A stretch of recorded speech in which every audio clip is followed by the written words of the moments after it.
এটা হযরত আনাস ঠিক করলেন না ভুল করলেন? ভুল করলেন তো। কারণ 10 বছরের ছেলে ভুল করাটা, ভুল হওয়াটা তার জন্য স্বাভাবিক, কিন্তু রাসূল তার আদর্শটা কেমন একটু দেখুন। আমরা আমাদের ঘরের বাচ্চা 10 বছর 8 বছর 7 বছরের বাচ্চাদেরকে আমরা যদি কোনো ভুল করে আমরা ধমক দিই, মারি, চপটাঘাত করি, এমন করে আমরা জুতাও পর্যন্ত অনেক সময় তুলি, কিন্তু এটা রাসূলের আদর্শ নয়। ভাই গভীর মনোযোগ, আল্লাহর রাসূলের প্রাণপ্রিয় সাহাবী হযরত আনাস বলছেন, ও রাসূলের সাহাবীরা রে, তোমরা শোনো, আমি হযরত আনাস, আমি শুধু দেখতেই রইলাম না, অবশেষে আমি খেলাধুলা দেখার সাথে সাথে এমন করে আমি তাদের খেলার মধ্যে আকর্ষিত হয়ে গেলাম যে আমি আনাস নিজেকে কন্ট্রোল করতে না পেরে ওই ময়দানের মধ্যে আমি নিজেই ছেলেদের সঙ্গে খেলায় লেগে গেলাম। বিশ্বনবী মুহাম্মদুর রাসূলুল্লাহ তিনি দেখলেন দীর্ঘ সময় অতিক্রান্ত হতে যায়, কিন্তু আনাস কোথায় গেল? আমি আনাসকে তো বাজারে খরমা কিনতে পাঠিয়েছিলাম, আনাস কোথায় গেল? না জানি পথের মধ্যে কোনো সমস্যায় পড়লো নাকি। বিশ্বনবী আর দেরি করলেন না, তিনি স্বয়ং নিজেই হযরত আনাসের খোঁজে নেমে পড়লেন। সেই দিকে তিনি পথ চলতে শুরু করলেন যেই দিকে হযরত আনাস বাজারের দিকে গিয়েছিল। বিশ্বনবী মুহাম্মদুর রাসূলুল্লাহ পথ দিয়ে গুটি গুটি পায়ে তিনি যাচ্ছেন, এদিকে ওই দিকে তিনি ফলো করতে লাগলেন। না জানি পথের মধ্যে কোনো জায়গায় আনাসকে দেখতে পাওয়া যায় নাকি। বিশ্বনবী আমার তিনি আস্তে আস্তে করে যেতে যেতে খেয়াল করলেন একটা খেলার মাঠ, যেখানে অনেক বাচ্চাগুলো খেলাধুলা করতেছে, আর সেই খেলার মাঠে বিশ্বনবী অবলোকন করলেন, একটু গভীরতার সঙ্গে দেখলেন। হঠাৎ করে তার চোখে ধরা দিল যে আনাসকে তিনি খুঁজতেছেন, যার খোঁজে তিনি বাজারের দিকে রাহমাতাল লিল আলামিন যাইতেছিলেন, সেই আনাস ওই খেলার মাঠে বাচ্চাদের সঙ্গে খেলায় মগ্ন হয়ে আছে। বিশ্বনবী আমার তিনি ওই দেখার পরে কোনো কথা বললেন না, হযরত আনাসকে ডাকলেন না। তিনি কি করলেন? যেখানে সাধারণ মানুষগুলো বসে বসে বাচ্চাদের খেলাগুলো দেখতেছিল, বিশ্বনবী আমার সাধারণ মানুষদের সঙ্গে গ্যালারিতে বসে হযরত আনাসের অন্যান্য বাচ্চাদের সঙ্গে খেলার ওই মুহূর্তগুলো বিশ্বনবী তিনি দেখতেছিলেন। বিশ্বনবী আমার শুধু দেখলেন না, ওই সাহাবীর খেলাগুলো তিনি দেখতেছিলেন, আর মনে মনে তিনি দোয়া করতেছিলেন, হে আল্লাহ রাব্বুল আলামিন, এই আনাস 10 বছরের বালক আমার খিদমতে আমার সান্নিধ্যে এসে অতিক্রান্ত করে দিয়েছে তার সময়গুলো। হে আমার পরওয়ারদিগার রব্বুল আলামিন, আমি আমার আনাসের জন্য দোয়া করি, আল্লাহ আমার তোমার দয়ার জান্নাত জান্নাতুল ফিরদাউসের মেহমান হিসাবে আমার ছোট্ট সাহাবী আনাসকে তুমি কবুল করে নিও। বিশ্বনবী আমার তার সাহাবী আনাস বিশ্বনবীর সাহাবীদেরকে বললেন, ও রাসূলের সাহাবীরা রে, আমি আনাস যখন খেলাধুলার মধ্যে মত্ত ছিলাম, বিশ্বনবী আমাকে ডাকলেন না, আমাকে ধমক দিলেন না। আমার রাসূল যেখানে সাধারণ মানুষগুলো বসে বসে গ্যালারিতে বসে বাচ্চাদের খেলাধুলাগুলো উপভোগ করতেছিল, আমার দয়ার নবী রাহমাতাল লিল আলামিন প্রফেট মুহাম্মদুর রাসূলুল্লাহ ওই গ্যালারিতে বসে আমি আনাসের খেলাগুলো উপভোগ করতেছিল।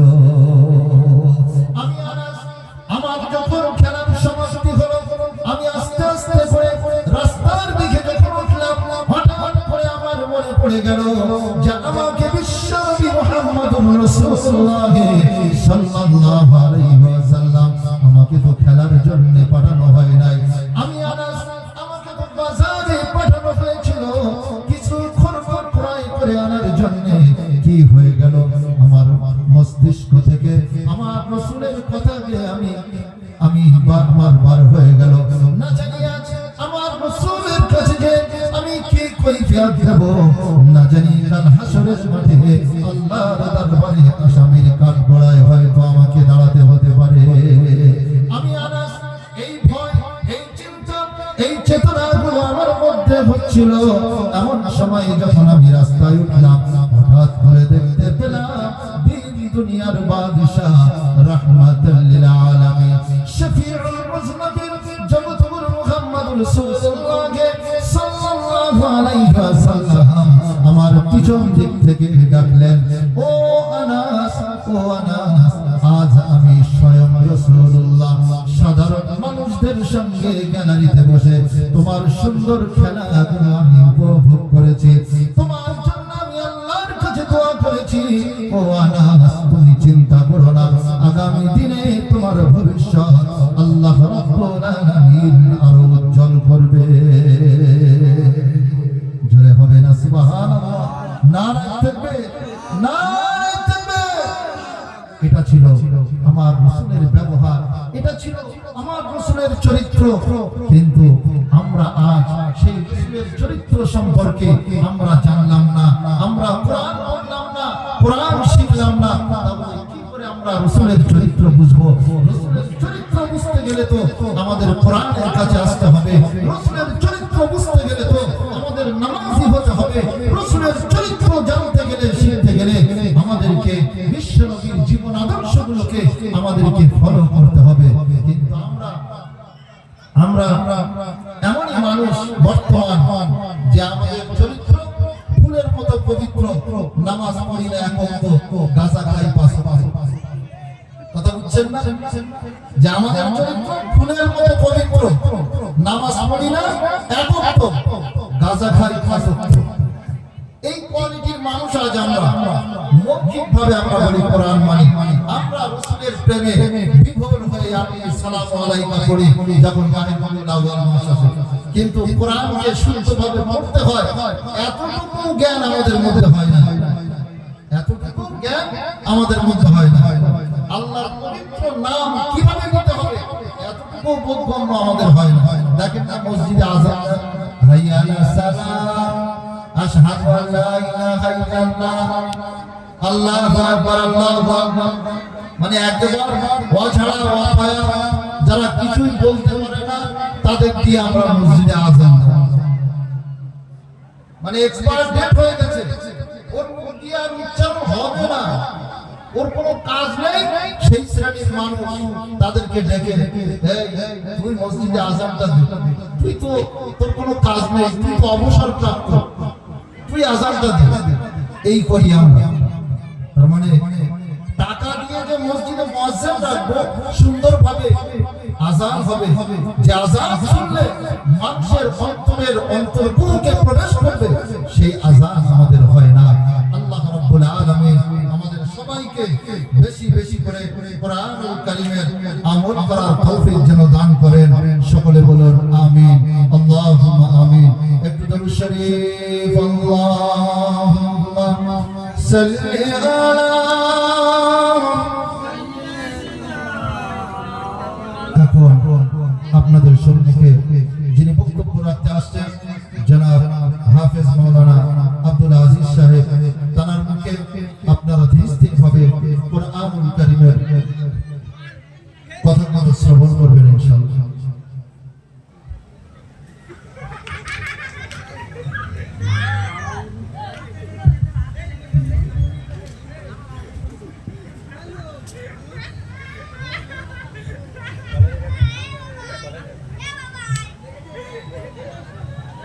আসসালামু আলাইকুম ওয়া রাহমাতুল্লাহি ওয়া বারাকাতুহু।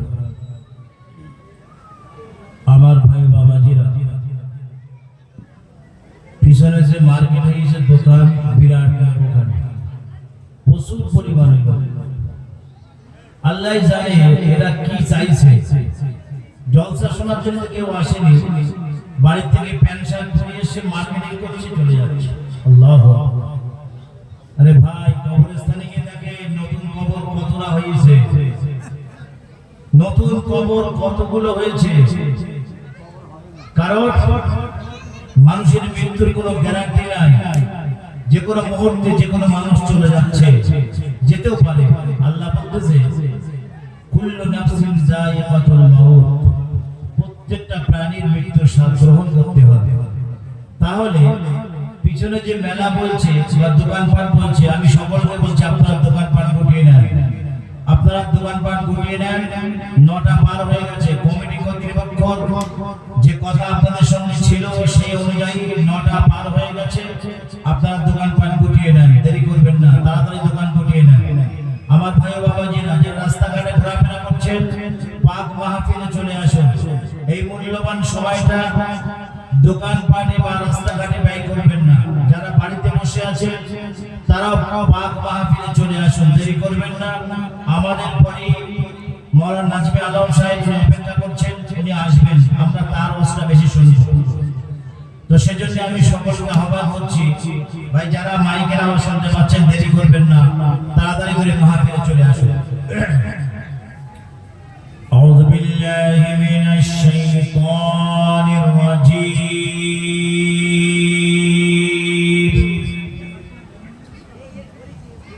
الحمد لله نحمده ونستعينه ونستغفره ونعوذ بالله من شرور أنفسنا